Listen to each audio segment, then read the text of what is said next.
नमस्कार दोस्तों। तो इस वीडियो में हम सीबीएसई की 10वीं कक्षा की किताब की प्रश्नावली 7.4 के प्रश्न क्रमांक 5 को हल करने वाले हैं। इसमें हमें एक ऐसे ग्रिड दिया हुआ है जो कि एक स्कूल का मैदान है और उसकी बाउंड्री के अलोंग जो है ये कुछ पेड़ लगे हुए हैं। हर पेड़ की उसके बाजू वाले पेड़ से जो दूरी है वो 1 मीटर के बराबर है। हमें पहले यहाँ पर बिंदु ए को मूल बिंदु मानकर इस त्रिभुज PQR के शीर्षों के निर्देशांक पता करने हैं और उसके बाद बिंदु सी को मूल बिंदु मानकर हमें इस त्रिभुज के निर्देशांक ज्ञात करने हैं और दोनों ही परिस्थितियों में हमें इसका क्षेत्रफल भी ज्ञात करना है। तो क्या नजरिया बदलने से इस त्रिभुज का क्षेत्रफल बदलता है या नहीं, उसे भी हम चेक करेंगे। तो यदि हम बिंदु ए को मूल बिंदु मानते हैं तो ये सीधे हाथ की तरफ में ये +x होगा और ये वर्टिकल इस तरफ में ये +y हो। तो अगर बिंदु P के निर्देशांकों की हम बात करें तो ये x अक्ष पर है 4 और y अक्ष पर है 1, 2, 3, 4, 5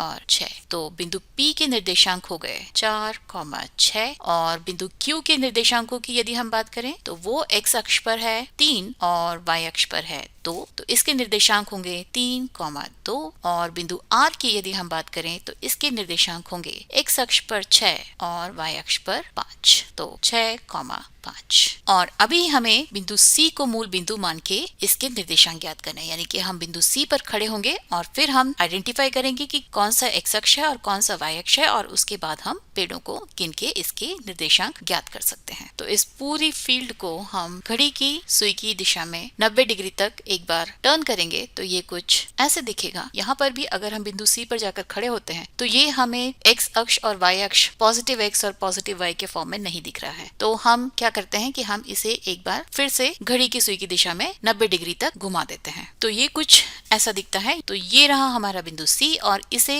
यदि हम मूल बिंदु या 0, 0 माने तो ये जो है वो पॉजिटिव x एक्सिस हो जाएगा या +x हो जाएगा इस डायरेक्शन में और इस डायरेक्शन में ये हो जाएगा +y। और अभी यदि हम दूसरे केस में बिंदु P के निर्देशांक को ज्ञात करें तो ये होंगे 12, x अक्ष पर 12 और y अक्ष पर 2। तो 12, 2 और बिंदु Q के निर्देशांक होंगे x अक्ष पर 13 और y अक्ष पर 6 यानी कि 13, 6 और बिंदु R के निर्देशांकों की बात करें तो ये होंगे x एक्सिस पर 10 और y एक्सिस पर 3 यानी कि 10, 3। तो ये हो गई निर्देशांकों की बात जब हम बिंदु C से इसके निर्देशांक ज्ञात करने की कोशिश करते हैं। और अभी हम त्रिभुज के क्षेत्रफल को निकालते हैं। तो केस 1 में जब हम त्रिभुज के क्षेत्रफल की बात करते हैं तो एरिया ऑफ PQR ये बराबर हो जाएगा। फॉर्मूला क्या है हमारे पास? त्रिभुज के क्षेत्रफल का फॉर्मूला होता है x1 गुना y2 minus y3 plus x2 गुना y3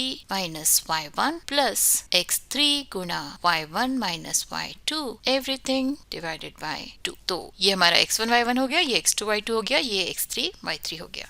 इसका क्षेत्रफल बराबर हो जाएगा 4 गुना 2 minus 5 plus 3 Guna 5 minus 6 plus 6 Guna 6 minus 2 everything divided by 2। तो ये हो जाएगा 4 गुना -3 प्लस 3 गुना -1 प्लस 6 गुना 4 बटा 2 या ये बराबर होगा -12 -3 प्लस 24 डिवाइडेड बाय 2 या 9 डिवाइडेड बाय 2 स्क्वायर यूनिट्स के। ठीक है, तो इस केस में हमें क्या मिला? क्षेत्रफल 9 डिवाइडेड बाय 2 स्क्वायर यूनिट्स। और अभी हम दूसरे केस में इसका क्षेत्रफल निकालने की कोशिश करते हैं। तो ये बराबर होगा 12 multiplied by 6 minus 3 plus 13 multiplied by 3 minus 2 plus 10 multiplied by 2 minus 6 और फिर इस पूरे को हम 2 से विभाजित कर देंगे। तो ये बराबर हो जाएगा 12 मल्टीप्लाइड बाय 6 माइनस 3 मतलब कि 3 प्लस 13 गुना 1 और 2 माइनस 6 होगा -4 मल्टीप्लाइड बाय 10 मतलब कि